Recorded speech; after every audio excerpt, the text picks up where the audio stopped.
Good afternoon and welcome to the Anarchist Experience. I'm your host, Robert Kruger, and I have a guest with me today. His name is Tarun Kumar, Tarun Kumar, and he joins us from Adelaide, Australia, where he's an accountant by day and an accountant by night if it gets too busy.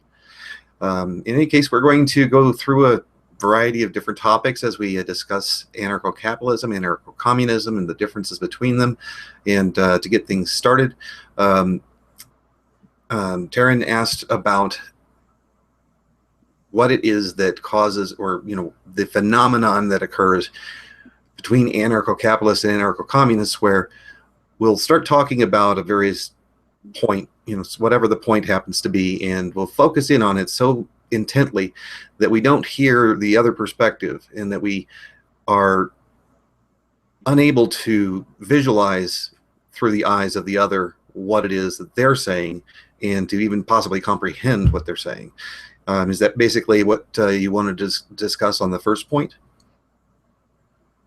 Yeah, absolutely. So why don't you go ahead and give me your insights on this first, and then I'll give you my comments. Yeah, absolutely. I've looked at this from various perspectives. So I've looked at it from both our sides. So I'll talk about the anarcho-communist side first. And a lot of the time, and I'll put the emphasis more on the left overall in general. Ask any leftist what the major cause of problems in today's society are, and they'll tell you that it's big business. Big business. That's the impending evil that's going to destroy everything. It's going to destroy society as we know it. Let's not look at ourselves internally. Let's not look at left-wing political parties. Let's not look at left-wing tradition. It's big business. That's the sole enemy that's going to destroy the economy. Likewise, look at, I'm not sure if you'd appreciate this, but look at the right, the economic right. Look at the anarcho-capitalist side. Look at the right-wing minarchist side. Look at the right-wing libertarian side. What's the sole cause of society's problems? It's government, and it's leeches, it's people that don't contribute, it's parasites. Big government. It's never. But if you're going to minarchists there, you got to say big government, because they wouldn't blame government itself. Yeah. Right. Yeah. Right. Well, big government. It's never business. I think that actually Sorry, what was that? Oh, it's never business with right-wing libertarians, minarchists, and anarcho-capitalists. I think that you're not hearing us then, because anarcho-capitalists and minarchists and libertarians are very critical of the government corporate evil duo that controls our lives. And one of the greatest points that we make in our debate with statists is, well, when you create a government that has got all this power and all this wealth and the ability to manipulate things, that you're creating a instrument of destruction for the society that the business person has no choice but to implement and use. If they don't, then some other business person would. And this causes that business to grow in power and stature and strength and achieve a monopoly or a cartel effect, and that they could never achieve were it not for government. But that these two evil bedmates are going to use that power to achieve whatever their particular goals are. The reason that we have the gigantic corporate structures that we have is, we would say that is a result of government, but we also acknowledge that that's the problem. I mean, that is a significant component of the problem, is that there is this gigantic corporate structure that can dictate to us what we want, or not necessarily what we want, but what we must do. So I think that we acknowledge these things. It's just that we, in my opinion, more accurately determine where the source is, rather than having it being a understanding that people should respect that, oh wow, you made that, it didn't exist before you did it, it's yours then. That to me is a understanding of how, I don't know, a moral society would work, but it is broken when we have government jump in, and that's where we say is where the problem comes up. Then on the Ancom side, you instead might say that having a societal structure in which a hierarchical position could be created because of a person's ability to hoard things and deny access to others and threaten them with starvation or with lack, creates this imbalance. Is that somewhat what you would describe as the Ancom position? Is that creating this hierarchical structure through wealth acquisition and control is the source of the problem? I was trying to look at more at my criticisms of the Ancom side, because not the Ancom position ideologically, but Ancom adherence, if you like. But coming back to something you said, Robert, about competition and the fact that, and I agree and I understand a lot of big business in today's society are using the state apparatus to gain control and gain power and outcompete other big businesses that just might be happen to do the right thing. Barriers to entry, for example, if you're so large that you want the largest slice of the market, you're going to use the state apparatus to prevent competitors from coming in and competing with your product. As a result of which, one, it leads to monopolies and so on and so forth. However, just on that, looking at the world around me, if you like, reading the paper, and I understand it's corporate controlled and everything, but just factoring all that in and looking at various media news sources, or at least where I live, I'll give you an example. So, can you hear me? Yep. Oh, you're on. Yeah, mute. I can hear you fine. Yeah. So just where I live in Australia, we've got two national retail chains. There's Coles and Woolworths, and it's what you'd call a duopoly. And there have been attempts, some that are reported in the news and others not, for them to merge, if you like, not blatantly, obviously, but merge nonetheless in various joint ventures and things. Not join the whole corporate group, but in a joint venture setting. Anyway, the point I was trying to make was the only thing that's keeping them spread apart is this body we've got here called the ACCC, the Australian Consumer Competition Commission. If it wasn't for that, no intervention, and that's government control. So if it wasn't for that, they'd merge. And Okay. There's empirical evidence to confirm that. Okay. Well, let me go ahead and counter that. And this also goes to a point that ego utilitarianism puts into the chat. He says that corporations derive their advantage to smaller, more nimble companies through economies of scale. Now, of course, he acknowledges that the advantage is artificially enhanced when government is involved in regulation of the industry, adding to the fixed cost of a business and so on, making economy of scale more profitable. And he's correct. But let's go into my disagreements on that. All right, if we look into the various different businesses where there is minimal government regulation. Now, I know the United States history. I don't necessarily know, I mean, to a limited degree. I wouldn't necessarily be able to say much about the Australian history. But if we look at industries where government was not involved in regulation and limiting access and putting licensing requirements, business fees, all these different interactions, in, let's say, for example, the minimum wage, where the minimum wage is completely irrelevant because the skill capability requirements for any employee would be high enough that they would have a minimum income that was higher than the minimum wage, so it doesn't affect it. Well, let's look at, for example, the medical care industry versus the, we've got the main medical care industry where you've got healthcare professionals. And then you've also got the vision correction surgeries, cosmetic surgeries. Liposuction is potentially in there. You also have limited amount of dental, and you have veterinary care. Now, in the case of these particular areas, you'll see that there is diffuse groups of businesses, and that the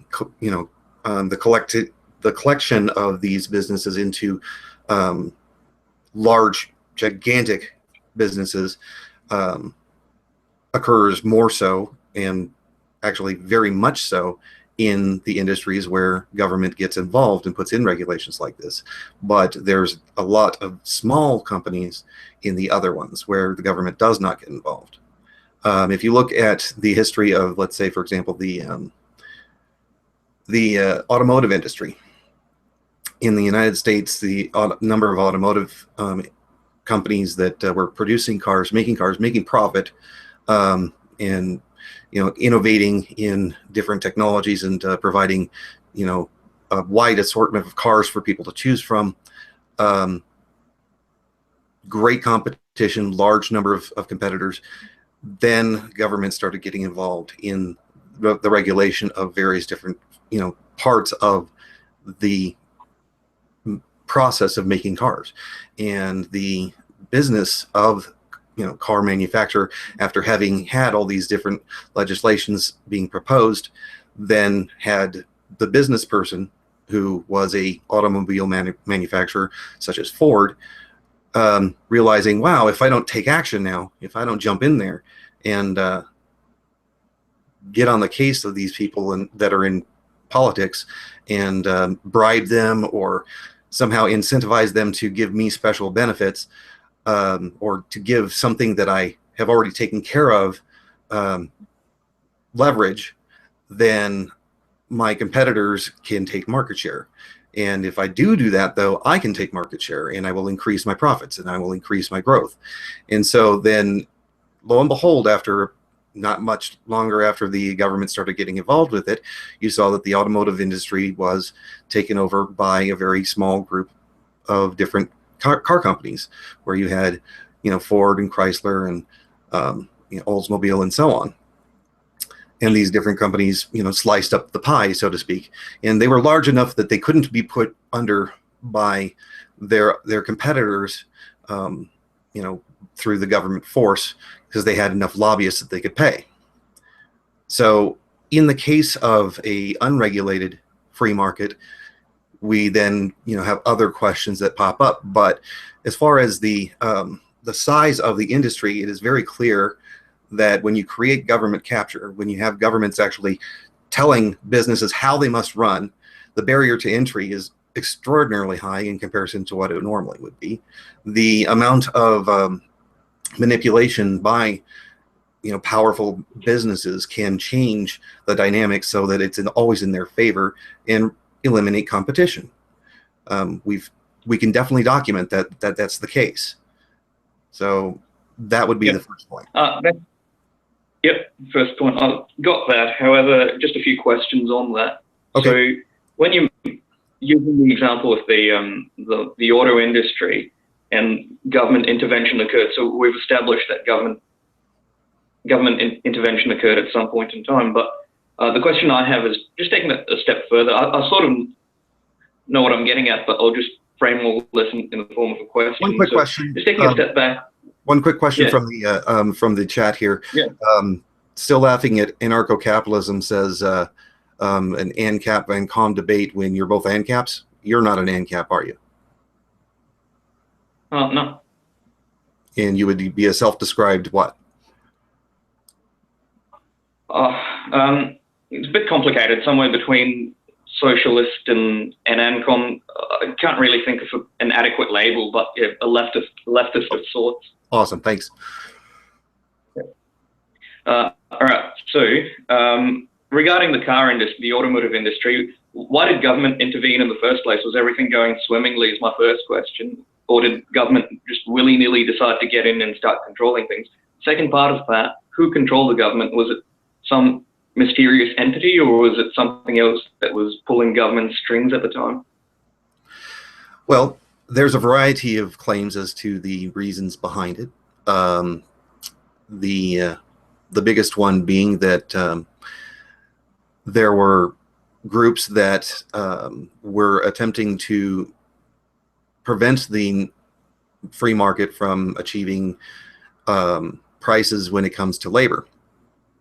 And then you would see that there would be laborers who were capable of doing the same task as other laborers, causing the price for labor to go down. And the laborers then came together with unions in order to prevent competition from other laborers. And they would do things that were directly interfering with the other laborers' opportunity to take a job. They would prevent those people from being able to move about on public land in order to go to work. They would restrict them from being able to accept job offers from the employers.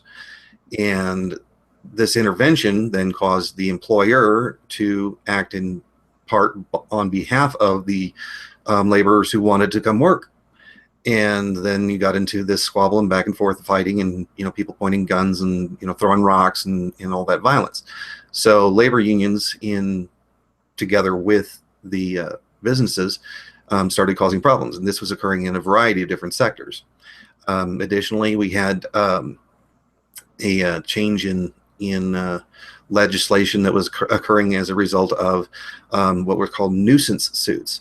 And nuisance suits were basically that if a factory was, let's say, polluting in the area, and a little old lady had all of her clothes out on the clothesline and they were getting all dirty, she would file a nuisance suit and have the factory basically shut down in order to prevent this pollution from occurring on her laundry. And then an injunction was put into place, and then the factory owner would have to go through modifications of his systems, put in scrubbers and whatever, in order to prevent this pollution from, negatively harming his neighbors.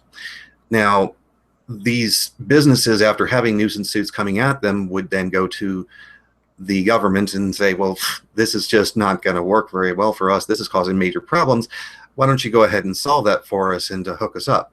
And so then legislators started getting into the habit of doing the bidding of these businesses. And they then changed the law so that nuisance suits were basically ignored, and that you couldn't actually achieve justice for your, for the pollution that was going on in your property from these factory owners. Now, if there's no government to go to appeal to on this, then the whole dynamic changes. So then now you've got these business owners regularly interacting with the political.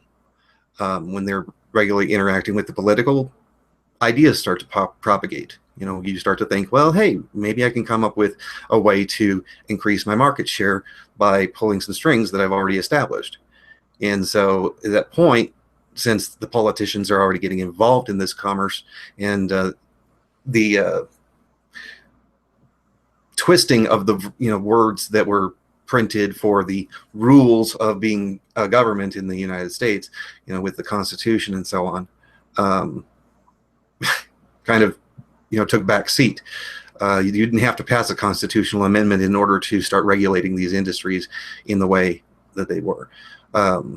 Even then, the incentive is so strong that the powers that the largest of the automobile manufacturers would have likely funded a takeover to the point where they could put through a constitutional amendment if it was necessary, but it wasn't. So then the other problems that we're talking about that were already in place that you referred to, were things going swimmingly? No, but swimmingly compared to what? Looking backwards in a Monday morning quarterbacking type of situation, I guess that's a jargon that you might not be familiar with. Backseat driving, or after the fact criticism, is very easy to do. We live in a society that has a significant improvement of quality of life, an expectation that a job not be lethal in a very high percentage of jobs. And so we don't want to have a perspective on these jobs that were, potentially very dangerous, because you've got heavy machinery moving around you. You've got the dangers caused by, fumes that are being expelled. You've got the dangers of various different burning, burnable materials that could catch fire and cause the entire plant to burn to the ground, killing everyone inside it, and so on. So all these different problems that occurred. Well, all of these different problems that existed, they were actually still significantly superior to the previous alternatives that existed.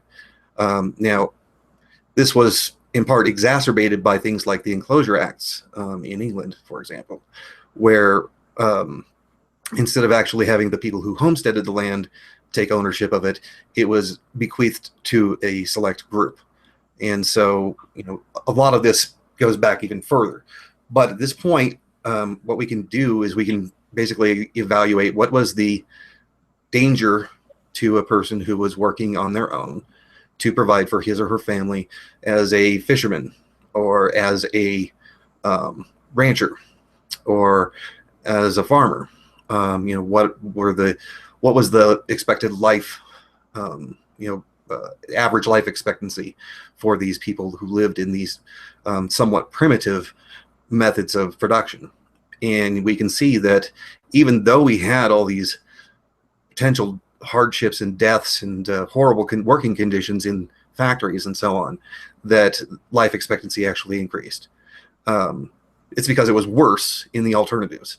And so capitalism provided an opportunity for someone to find a better alternative than what they had to choose from before. And so it was not perfect, no. But then as time goes on, alternatives are provided by different people in the market. The employees choose the employer that provides the things that they find the most valuable, whether it's safe working conditions or whether it is more pay or whatever. Does that answer your question? I think we're getting a little bit off topic to the question I initially asked about the automotive industry, because the time frames I think are a little bit skewed. So just coming back to that point in time as we were talking about before. Yeah. When you brought up the thing about labour and unions and things, I'm not really too familiar with labour struggles in America at that point in time. So maybe if you'd be kind to provide some references, not now, but later on. Absolutely. That was the first part that you mentioned. Sorry. I will. Yes. Sure. Yeah. Cool. So that was the first part that you mentioned, and then secondly, the pollution thing and the nuisance suits where pollution would emanate and gather on some old lady's laundry, hanging out on the line and everything. So my question is, this is where I find if you don't mind, find a flaw in what it is that your side advocates, which is, let's say we scrap government regulation altogether overnight. What's to prevent history from repeating itself and these issues from occurring again? Just before I finish, that point in time, before labour unions, I don't really, just compared to labour struggles in Australia, that sounds quite unexpected to me, that labour started competing with itself and caused problems for itself, and then combined with the business side to introduce legislation and so on and so forth. But the question is, I think we both agree at that point in time there was not as much regulation and government intervention as there is now. So what I'm saying is, let's say we go back to that stage. What's to prevent well, taking the example of the pollution thing, let's say there's factories pumping, emitting carbon dioxide and black soot or whatever is accumulating on laundry hanging outside on the line. Now, taking the Ancap model, so if a little old lady or anybody, little old man, whoever complains about build up of whatever on their laundry and they take it to a private court, for example. I think, correct me if I'm wrong, but this would be the Ancap alternative. If business is causing problems, or if anyone's causing problems for you, there's no state, as it were, like we understand today. You'd take your grievance to a private court, and then the other side would have the opportunity to come in and defend themselves, and it would be arbitrated and moderated by an independent party. So let's say that happened. I would argue that the outcome would be significantly worse, in the sense that if the moderator is a private entity in it for nothing but a profit, all right, I hear that a lot. Yeah, I hear that a lot. Like finding in favor of the one that pays more. Oh, sure. Okay, so let's go through what we mean when we say a private court. An anarcho-capitalist does not say that a private court is a for-profit private entity that is a business. A private court is a court that is not a government entity. It is a entity that has been put together, whether it be as part of a community that has come together and said, hey, you know what? These guys are really good at figuring out who's at fault and correctly educating. And so then as the community comes together and appoints these people as the ones that we normally go to, and in exchange, I don't know, maybe shopkeepers don't charge them for food, or whatever. They might be compensated just as a community standard, and it is entirely a non-profit type of structure. That could be. Another option is that you could have for-profit private industries that deal with arbitration. Now, the thing that's critical about government dollars when you spend them as a lobbyist is the purchasing power. If you're going to bribe a political person in order to create legislation, or in order to buy a victory in a court case, the buying power for a monopoly, which is what government is a monopoly, is it's a very effective thing. If you purchase the legislation to be changed, there is no competition where somebody else could then undercut and provide a better alternative. There's only one choice to go with. Now, this means that the full cost of the corruption is borne by the business. Not only that, also another part of it is that the government takes gets its revenue from the taxation and from inflation, from printing money, counterfeiting. So a lot of the money that goes into actually achieving a successful suppression of justice, a very large percentage of that money actually comes from other people besides the business owner. And so the business owner is not footing the full bill that is required for him to corrupt. Okay.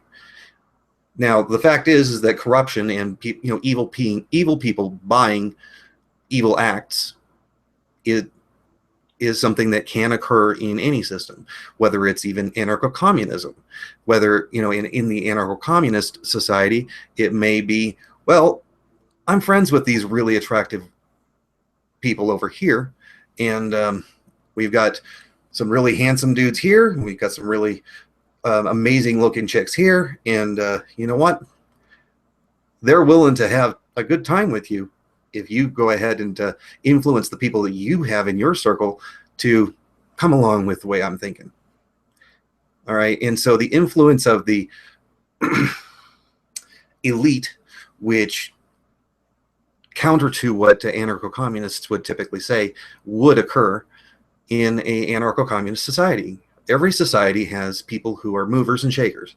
There are people who are actively participating in the affecting change in their world. There are some people who would just like to, do their thing at home, and they don't really want to have a lot of interaction with other people. There are other people who are not charismatic.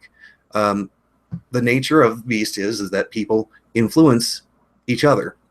And when it comes to buying votes, whether it be done through the dollar or through the favor, it will occur in any society. the way that you best eliminate the problems caused by that is by creating more choices and more alternatives for the participants to appeal to. And so if they have the option of going to other avenues like they would in an anarcho-capitalist society, where you have no restriction against anybody else coming along and providing the same type of service, these alternatives create incentives against corruption. Because if you do have corruption and you get found out about it, then people are less likely to buy your product, or in the case of a nonprofit organization, to support you with their participation, endorsement, and so on. So by having competition, you reduce corruption. Yeah. Yep. Okay, I understand that. And just coming back to what you mentioned earlier, I've got 3 points that I'd like to raise. So number one, when you talked about private court as a form of dispute resolution, and you talked about some of them. Now, you identify the fact that some of them might be for-profit and some might be not-for-profit. So just coming back to the not-for-profit one, how do they stay afloat if they're not-for-profit?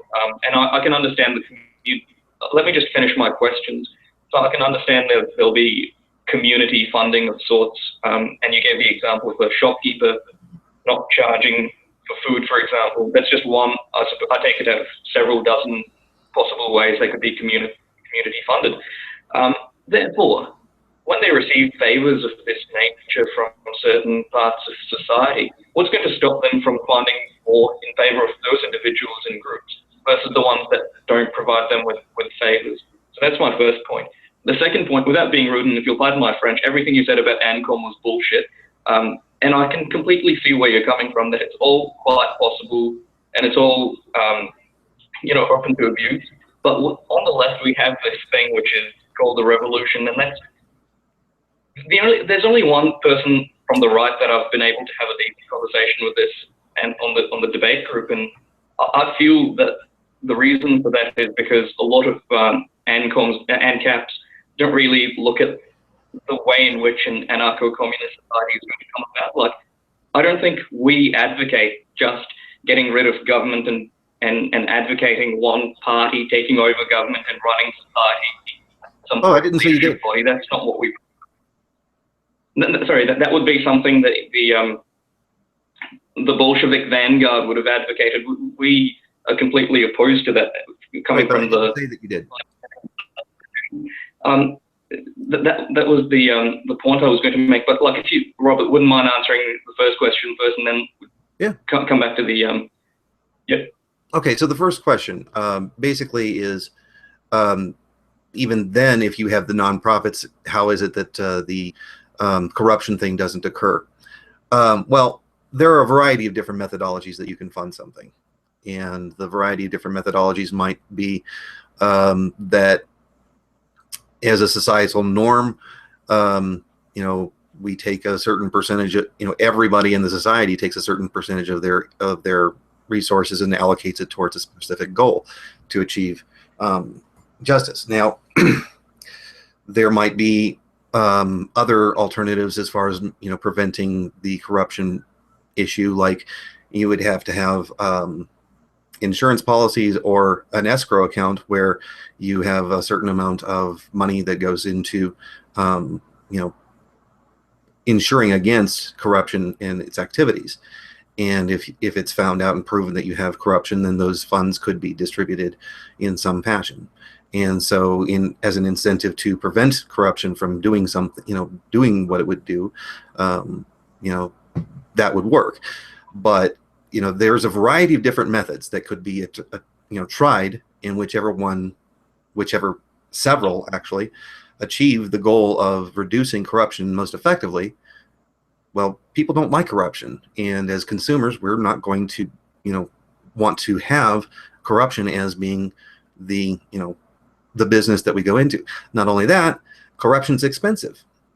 When you do, let's say, for example, if you have a corrupt automobile manufacturer and he uses substandard struts on his car, the lawsuits that come to follow for the damages that are caused by him using substandard struts are an expense. that he would have to then take in. Now, let's say instead that he's, I don't know, letting a friend siphon off money through embezzlement. Well, that money is no longer, it's gone, and thus the business is more expensive. And so, again, corruption in itself has a cost, and it is a financial burden that it must be borne by whichever party isn't. There's a variety of different parties that could be involved, and whether it's the person who's trying to buy the corruption or whether it's the person who is selling the corruption, the costs must be borne. They are not diffused by, let's say, for example, a government. Now, I answered this question before when I was first talking about it. The solution is competition. When you have competition, in other words, alternatives for people to seek out, those that provide a corrupt service, people opt out and they go to the one that doesn't provide a corrupt service. So that's my answer for that. Now, as far as the second issue, I never said that anarcho-communist society would be run by elites. What I said was that there would be elites. Okay, now these elites, they wouldn't necessarily have to run things. They could be walking around and being, angels, just like, every, anarcho-communist thinks that they would be. But the fact is that there are people. You can talk to them, you can see them, you can go anywhere in society today, and you can realize that, okay, there are people who make influential decisions. They wear a specific style of clothing, and thus other people find it attractive and adopt that clothing style, and thus you have a trend, okay, or a fad. People are trendsetters. There are certain people who are trendsetters. There are certain people who create fads. Now, this doesn't cease to exist in an Ancom world.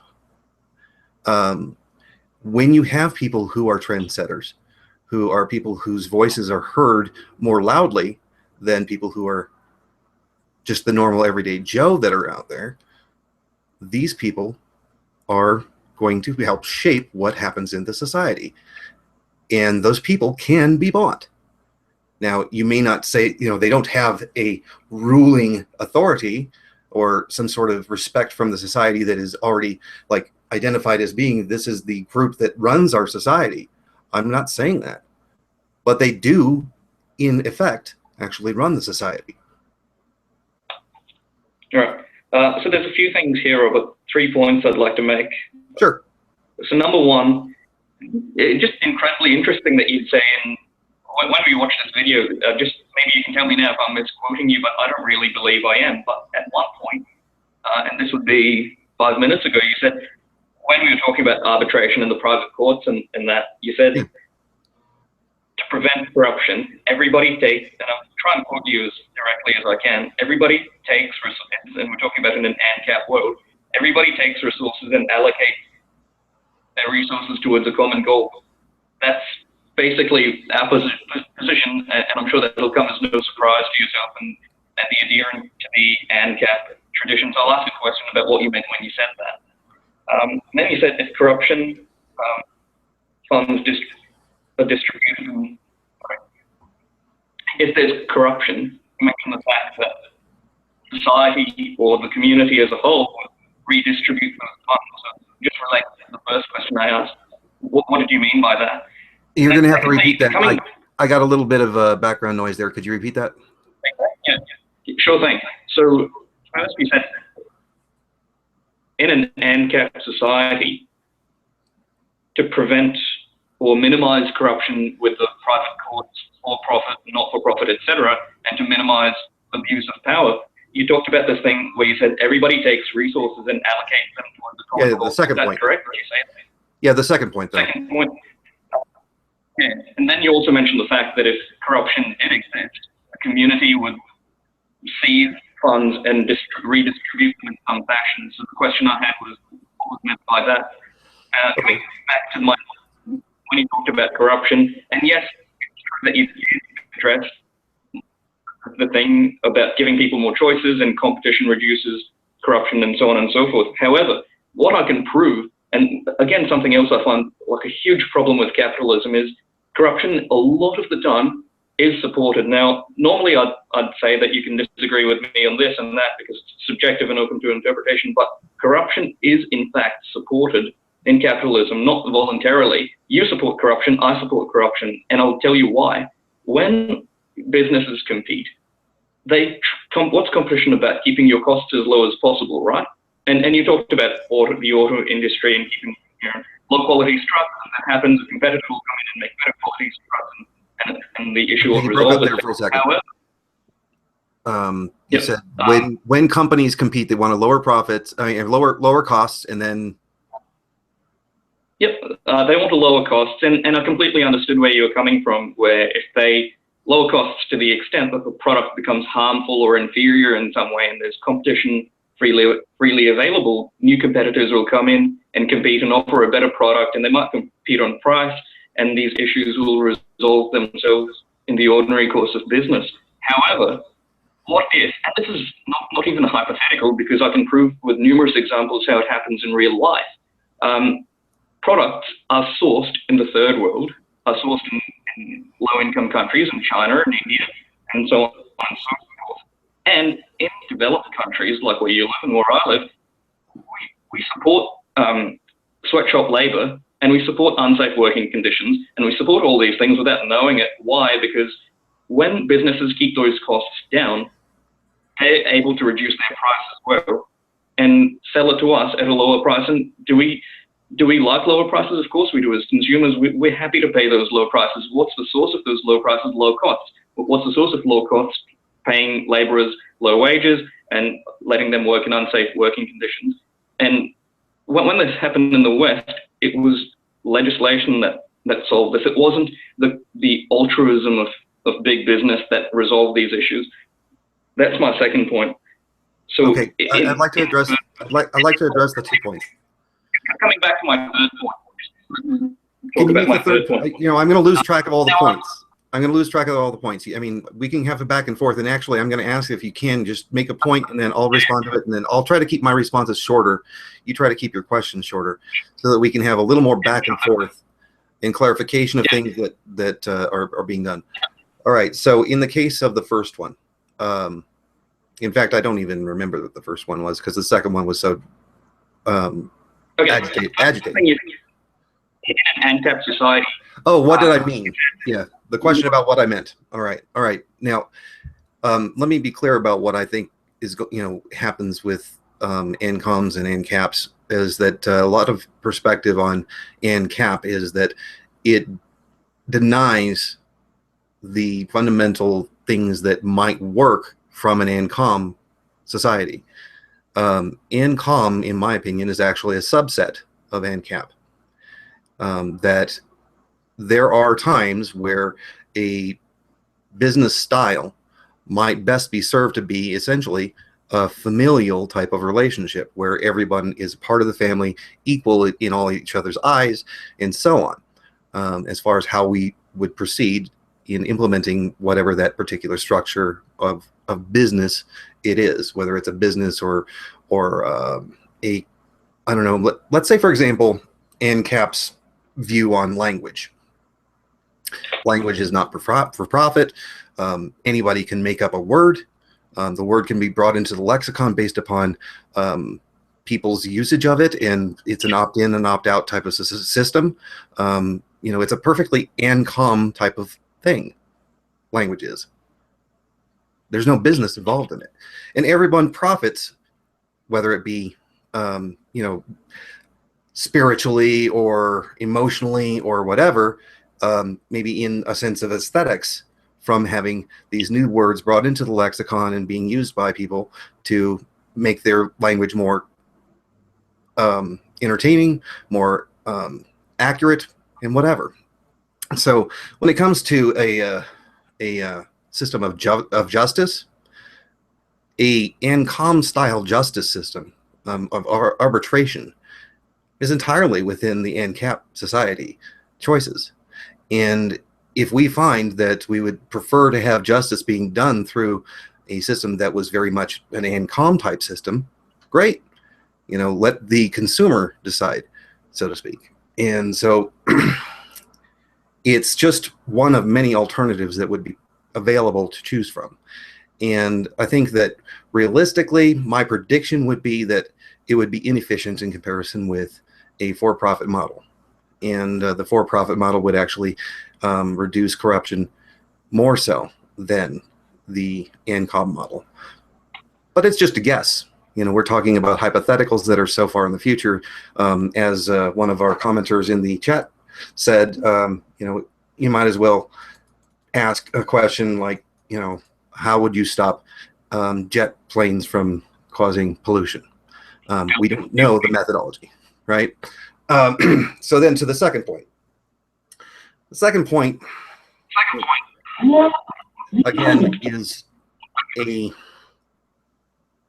another example of how Ancoms and statists and pretty much even Ancaps, everybody puts blame on capitalism for what it is that government does. Okay, when we are dealing with the massive amount of laborers that exist around the world in third world countries, okay, unskilled labor, we have a glut of it.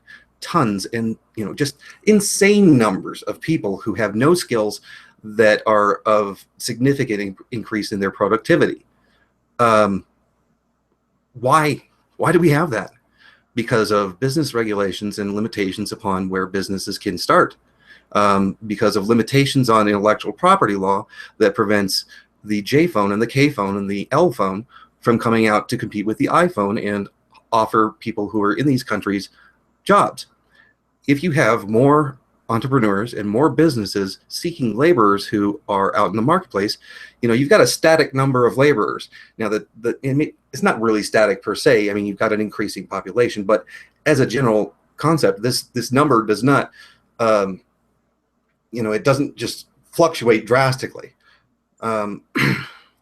So if you have a business sector that is restricted such that the supply the supply of employers is very, very low, and the demand for employers is very, very high, the cost to get that employer is very high. And the cost being, I'm going to sacrifice everything in order to get a job.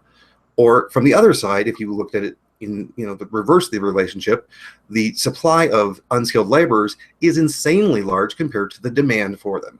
There is a very low demand for the unskilled laborers in comparison with what it would be if we had free markets.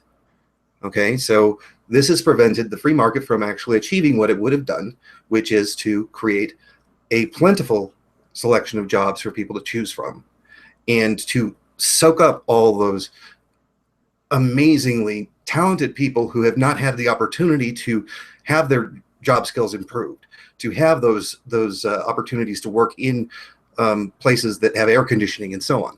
Now, you also suggested that in the United States, it was only as a result of the United States government and the legislation that it put into place that achieved these goals to improve working conditions, to save the children from exploitation in sweatshops and so on, to increase wages and so on. This is absolutely false.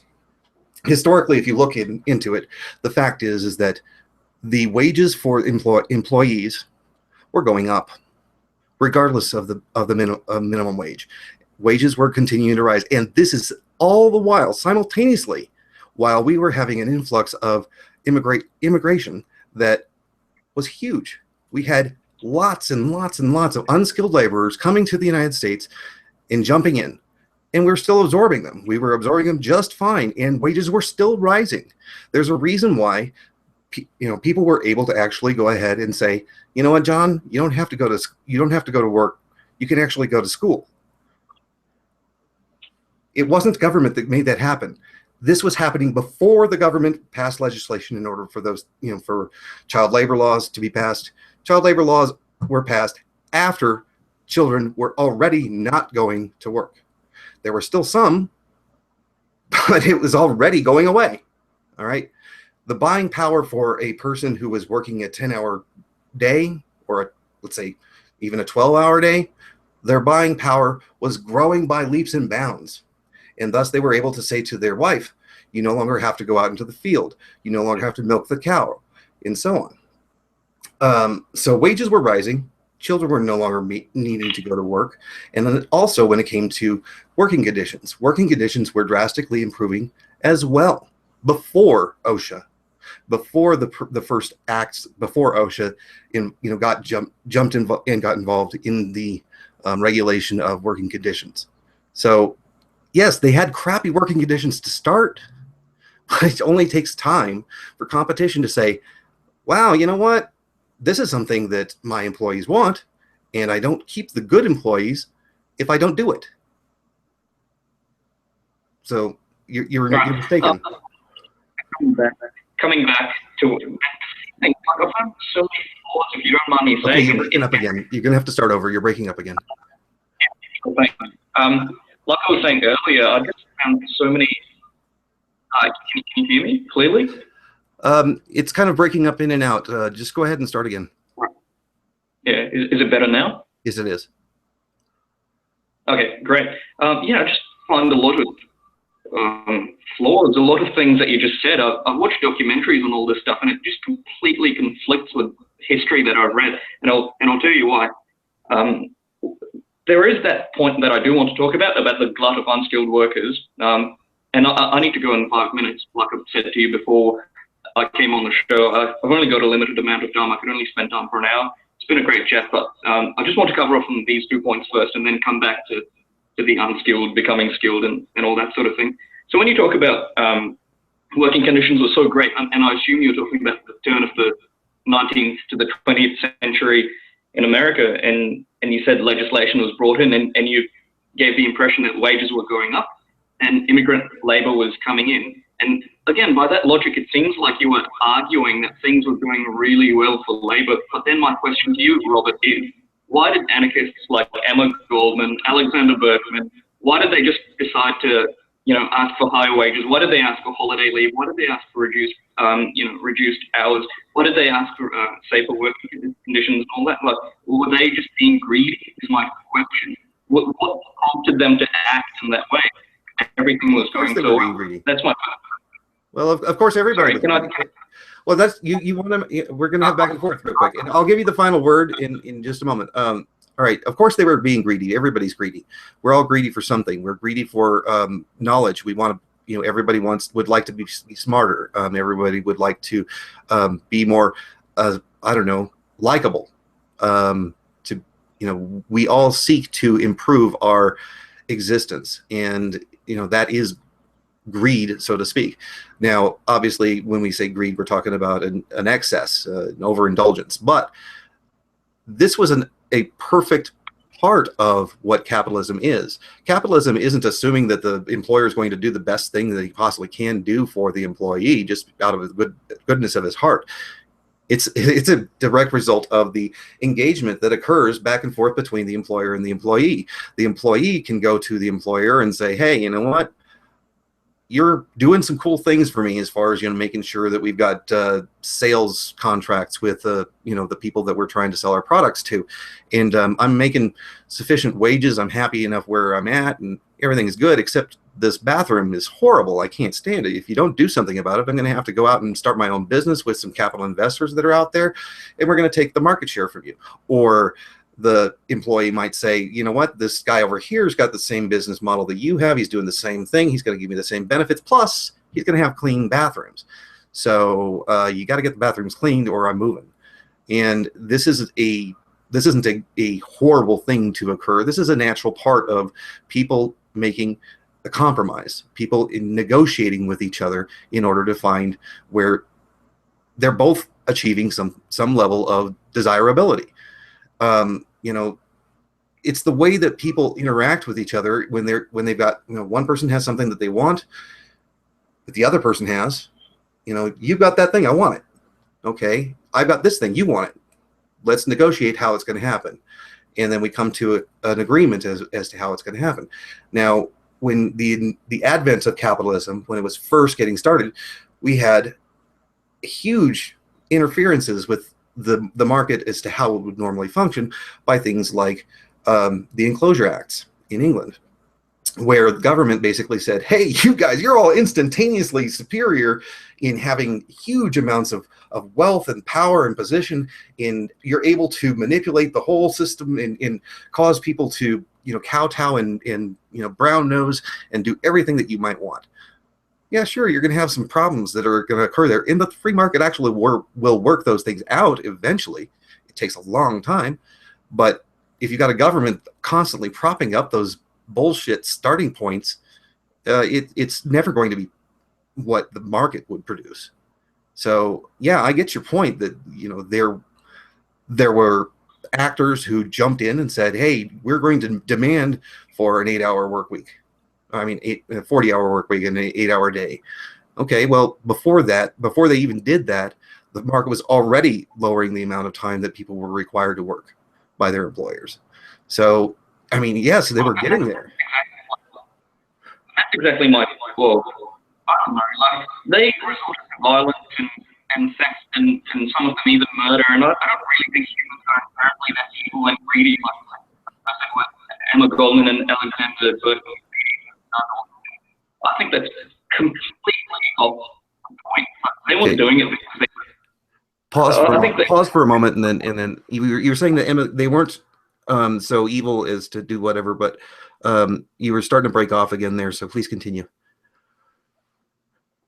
Sorry, my time is limited, but I'd encourage your viewers, if they want to talk to me about Emma Goldman or Alexander Berkman and the efforts of the real anarchists at the turn of the 19th and 20th century labor struggles in America, just look it up, do your research. What Robert is saying is entirely true. Before I leave, Robert, I just want to touch on one thing that you said earlier, which I just can't let go. And I've only got 4 minutes looking at my clock here. You said in an Ancom society, elites will come up and in a formalized power. You're breaking up here. Repeat that, please. Yeah, I'll repeat it. You said you predict in an Ancom society, elites will prop up, and you said that it wouldn't be in a formal sort of setting, it wouldn't be a formal structure, as it were, but it would just be elites with some sort of influence, and they exercise some level of power without even knowing, without people perceiving it. And firstly, my question to you is, have you read Kropotkin to make that claim? Have you read Proudhon? Have you read any of the various anarchist authors that we talk about in the forum to come up with that claim, or is it just something that you thought of? And then secondly, I'd encourage you, and if I need to head off, I'd encourage you, there's a body that talks about why that wouldn't happen in the first place. And I'll just make it really simple. You can sort of read it in more detail for a better understanding. Now, how does an Ancom society come about? It's not just going to randomly materialize overnight. It's going to go through a process of struggle. The Marxists argue the dictatorship of the proletariat and the workers' state and everything. Now, we don't really have like a set sort of guidelines of, oh yes, this and this will happen, and then you'll have your Ancom society. No. We call that the revolution, right? Now, how is the revolution going to succeed? Bring about an Ancom society in the habit, or it's in their nature, to screw each other over and act opportunistically and just use their influence to sort of manipulate people. Ancom society wouldn't come about like that in the first place at all. So, let's say it comes about, it just makes no sense. So anyway, my final word would be, just read Kropotkin. He's got a chapter in his book, Conquest of Bread, called Objections. And even in the first chapter of the book, he talks about how the issues you just raised are very unlikely to come about in an Ancom society. But like you said... Okay, you cut off there. Turn. Okay, looks like we might have lost him. We're dealing with somebody who's in Australia, and it is a bit of a stretch to get the communications working perfectly in the world where government interferes with our ability to do so.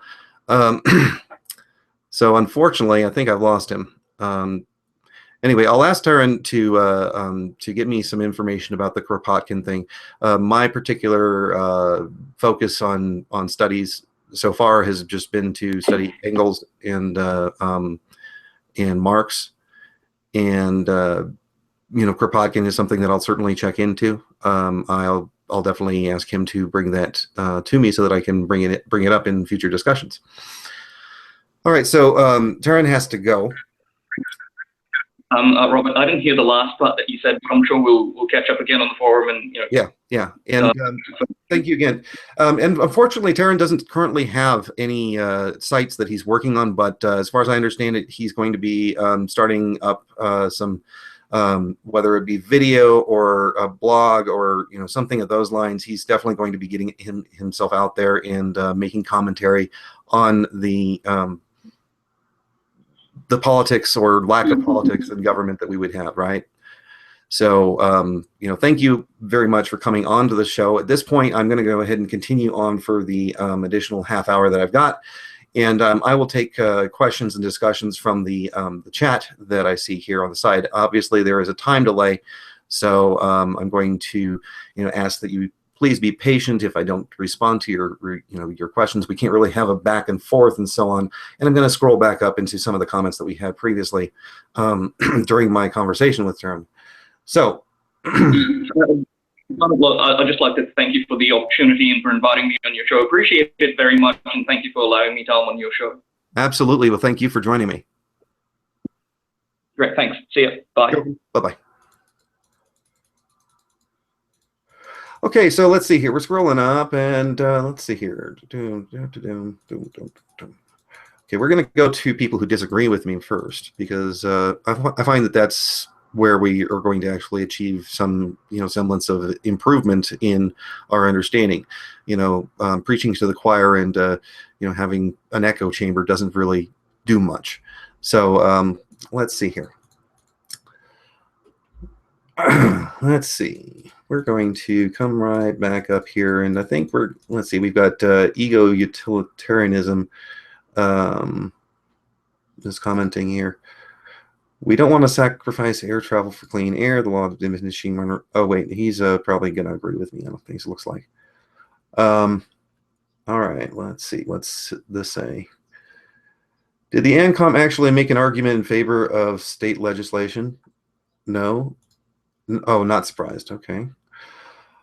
Well, that's that's not going to be disagreeing with me.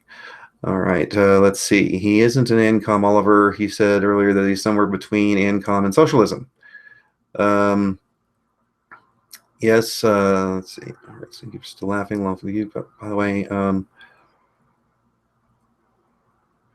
All right, increasing wages is the effect of raising marginal productivity. Is zero-sum gain between increasing wages and lowering costs from that marginal productivity? Yes and no. When it comes to marginal productivity, it only influences wages in a certain point. The more salient point is the supply and demand curve. When you're dealing with a very, very large supply of employers and a very, very low supply of employees, of workers that are capable of doing something, the wages drastically rise. It incentivizes more people to enter the industry and become laborers in that industry. But in the example of the failing health of the elderly in the United States as a result of the baby boom, we had a shortage of people working in those particular fields, and thus they could command higher wages. Obviously, the government interfered with that. It is a fairly legislated area, but those factors still did come into effect. Even if we were talking about the amount of people who got into industries that were correlated but not necessarily as regulated, and you can check those. All right, let's see here.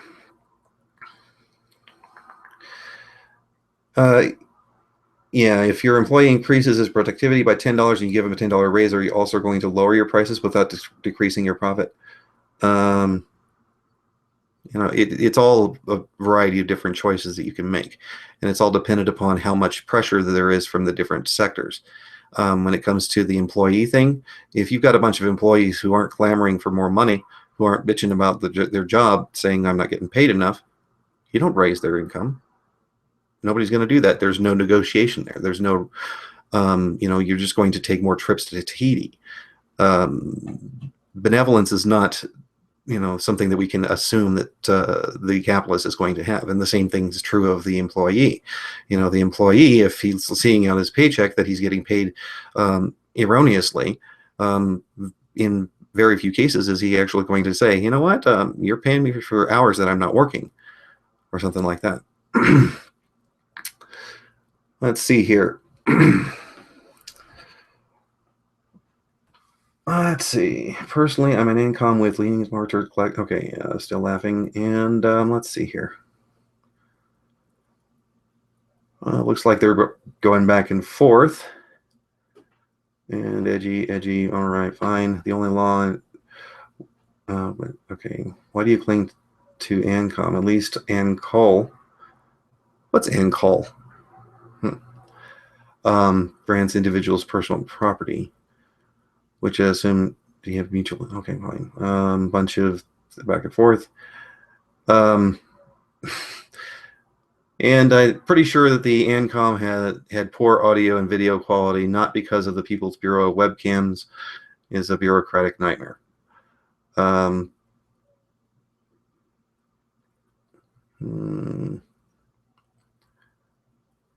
All right, well, let's see here. What are the implicit contracts that are legitimate in Ancap? Well, let's see here. Implicit contracts that would be legitimate. Well, I'm not sure if they're necessarily implicit contracts, but they function like implicit contracts, and it's kind of it's a hard thing to think. Let's say, for example, if you're standing on a bridge, and there is a bystander just standing there, and for some reason you decide that you're going to shove him into the water, or maybe you just accidentally butt him into the water as you're reaching down to pick up a penny. You have put that person into harm's way, and if you fail to act to save him from the harm that you put him, from the harm that which way you put him in, or if you fail to prevent that harm from reaching him, then you have, broken an implicit contract, theoretically. So in the case of that, it's potentially more of a criminal element. But the same type of thing also would apply to if you live in a society where the social norm is that everybody understands. If you go into a restaurant and you say, give me a stack of flapjacks, if you eat them, you're going to pay for them. And if you fail to pay for them, then you would be breaking an implicit contract. There are some cases where if you go and you pour a liquid into a container and then take that container and use it towards your particular use, it's perfectly fine, legitimate, nobody would have a problem with it. You're free to do so anytime. However, if it's a gas station, not so much. So societal norms can create these expectations of implicit contracts, and it's more that it's a explicit contract that's been who's that you didn't have to write down. So there's that. And so then that I don't believe in proportionality of response. Do I believe in proportionality of response? I believe in consistency. And if a person has made an action that indicates that they have a specific moral code and a moral policy that's clear by their actions, then anyone and everyone can apply the same moral code and compass to them. So if I respect your property rights, anyone and everyone can respect my property rights. If I don't respect your person or persons, and I don't know, violate your body in some way, then I've indicated that I do not accept that a person has a right to, bodily autonomy. And therefore, anyone and everyone can violate my bodily autonomy because I don't claim that I have any. And I've given them permission to do so. So in order for me to prevent that from going forward, where I have roving bands of tattoo artists who want to experiment on my face. Um, I have to seek absolution from the person that I offended and get them to retroactively have the interaction being one that was actually a consented one, where I didn't violate their bodily autonomy. I actually got their permission, even if it is retroactive. And so I have to purchase their absolution. Now, if I have to purchase their absolution through an apology, so be it. If I have to purchase it through promising to not leave a particular building with bars in it for a certain period of time, so be it.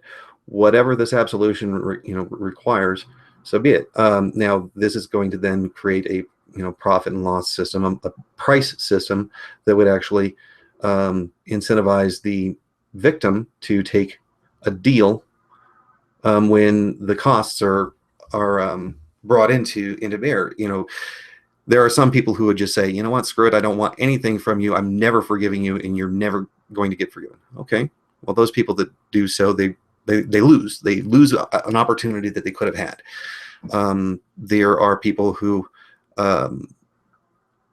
would do that. Okay, well, if they do that, then the person who was the aggressor then has a profit and loss price that occurs for them, that they have to spend a certain amount of effort, labor, money, whatever it may be, in order to protect themselves from the other people that are around, basically coming in and doing unto him what he did to others. So how does that work? Well, he can perhaps go to a hotel that has bars in it and say to the landlord of that hotel, what do you want from me in order for me to stay in your hotel and get protection from these people that would come and tattoo my face, and so on. What this does is it creates a justice system, a prison system that has the purchaser, the customer who's paying for it, actually be the one that has a vested interest in making sure that the product is a satisfactory one. When we as a society just enable governments to create prisons, and we enable them to create laws and so on, we're not buying a product anymore that we can actually see and determine whether or not we like the product or we don't. It's various different levels of interaction that cause it to totally fail, and then the government does stuff like privatize prisons, and then those private prisons are not really private. They're actually just a cartel that is a subset of the government. Well, because there are actors that are there, they have an incentive to actually lobby for new legislation to make more laws that get them more prisoners so they get paid more. So there's all sorts of negative interactions that occur there, and that cause an imbalance with the way that the consumer and the producer work. So when it comes to a prisoner, what a prisoner in my mind actually is a person who is staving off death or some other negative consequence that would have occurred if they had tried their action and there had been somebody who had been an actor who would have jumped at the moment. So if you had somebody who was, let's say, for example, attempting to violate somebody else's body, and there was another person there that was able to act, they could certainly legitimately put an end to that person's life. Now, obviously, if there is an alternative that doesn't end the person's life, but has equal stopping power and guaranteed the same capability, then that's where we have the question of whether it's a proportional response. So if somebody is violating somebody else's bodily in autonomy, and you've got a gun that's got two settings, one that's disintegrate, and the other one that's stun, and they both will have the same effect. And if you disintegrate him, obviously you've gone beyond what is necessary, and you've got a question there. And how do we deal with that? Again, it's going to come out where there's going to be markets that come in and get involved, and you can actually have penalty or punishment or appropriate response to violators of law, how much force should be used to deal with them. This creates a price, and it creates a price through a variety of interactions, and it's a very difficult concept to go through. And I'm still working on it as far as how does it actually occur. But basically, the way it works is that the society are all potential consumers of this, act of self-defense.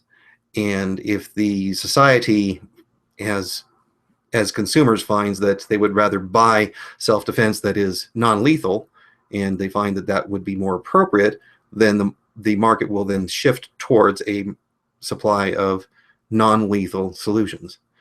And so it's a interesting dynamic. But in any case, I'll go on to some additional things. So let's see here.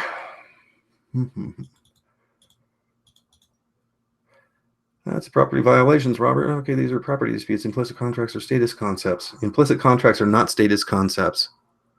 Okay? Implicit contracts are things that, in the example of the, you going in and buying, ordering food and then leaving without paying for it, yeah, that is a property rights thing. Yeah.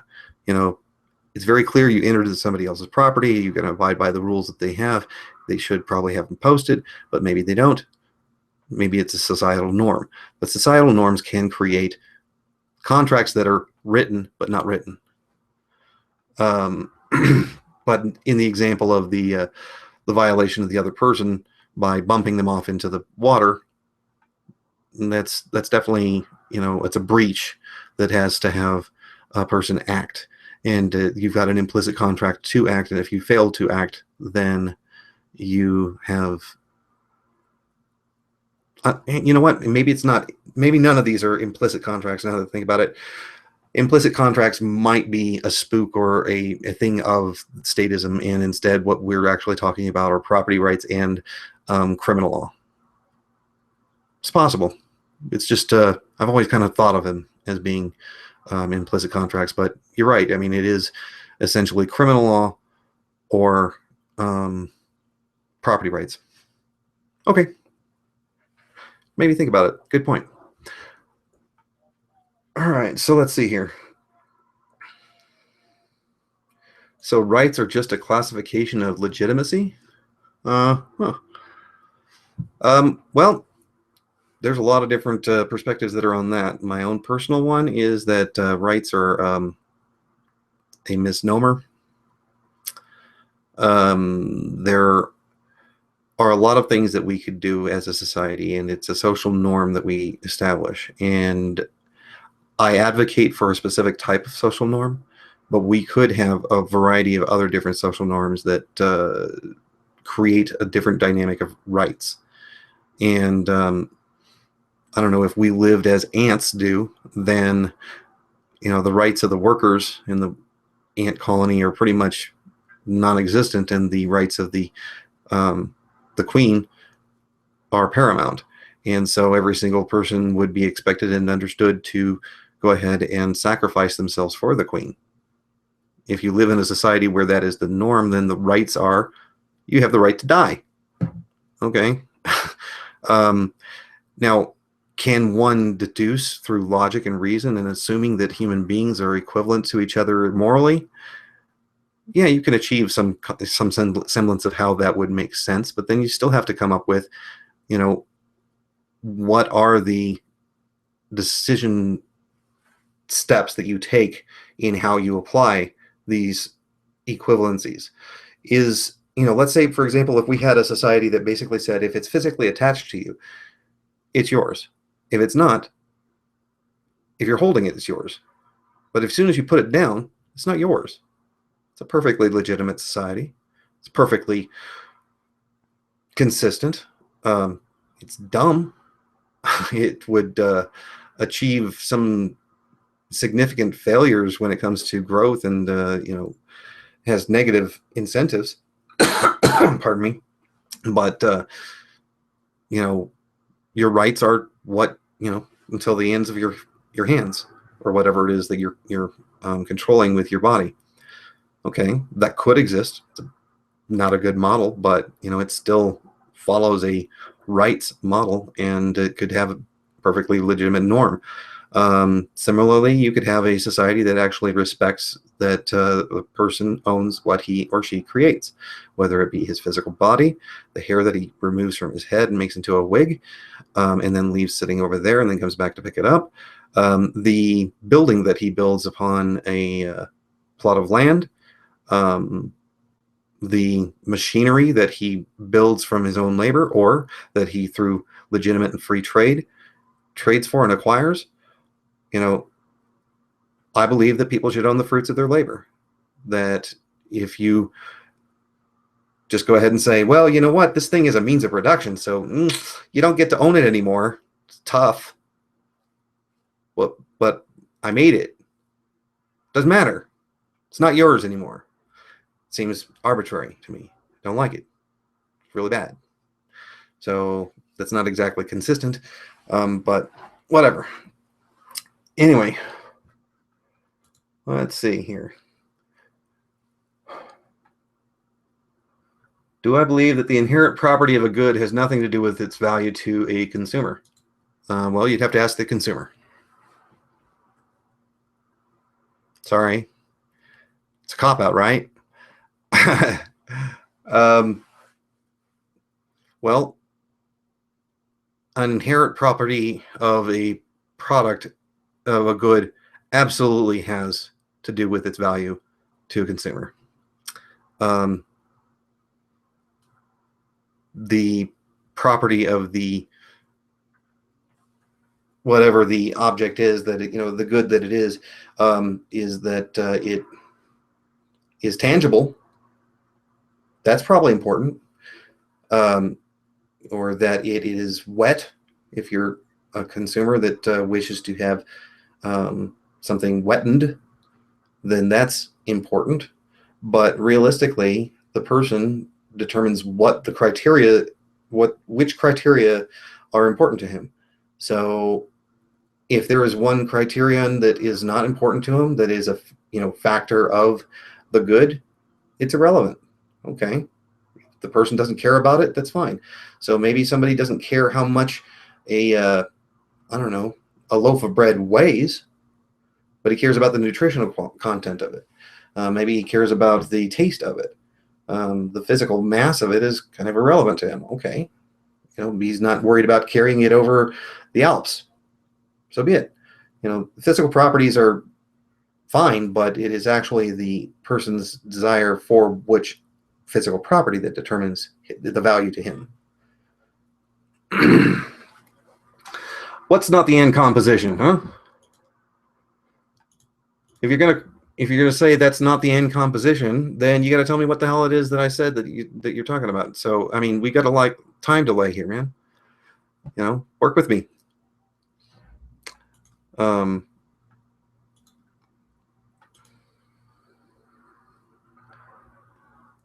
Let's see. Right is a claim of legitimacy over property. That's how civilized folks handle the disputes. I don't necessarily think that dibs is a legitimate claim or methodology to reach a civilized society. Having the ability to actually figure out that it is through our acts that we create things that did not exist before before I acted, and realizing that as a result, I should have a higher claim of ownership over it than others. That makes sense. But just claiming ownership is insufficient.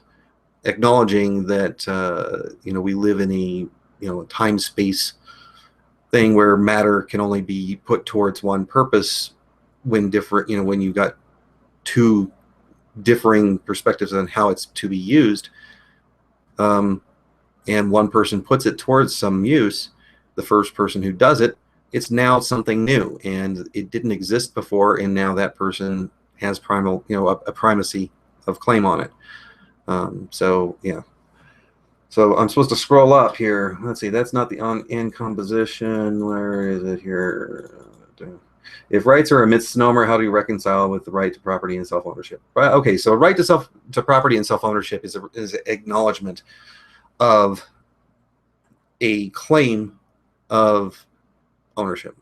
Okay, it's not a right of ownership. It is a claim of ownership, and you have another adverse claim. You have a variety of claimants who all say that that particular thing is mine. Let's say, for example, it's a log cabin. Okay, well, let's say that the log cabin was built in the middle of nowhere, where nobody has ever been, by a man who went out there on his own, and he harvested lumber from the trees where nobody had ever seen that there was trees there, and so on. So he makes this cabin using all of his own sweat and tears, blood, and the trees that nobody had ever known about, and so on. Now he makes a claim: this cabin's mine. Does he have a more significant claim, a more understandable claim, a more righteous claim than a person who walks over there and says, "I'm bigger than you. That's my cabin"? Or another claim that comes from a group of, let's say, 65 people who, there's more of us. The cabin's ours. Which one is the most, legitimate claim? Obviously, the person who brought it into existence when it did not exist is the one that has the higher claim, in my opinion. Now, when it comes to wood or resources that were already harvested by somebody else, well, lumber that has been harvested and converted into usable wood is owned by the lumberjack, not by the cabin builder. So the cabin builder has to get permission from the lumberjack to take ownership of the lumber. And so then he makes a trade with the lumberjack, or they make a negotiation, an agreement, and they come to a consensus about how it would be used. So then he goes off and makes a cabin, and since he had consensus with the owner of the lumber, as recognized by the fact that he brought it into existence, before it was just trees, now it's lumber. All right.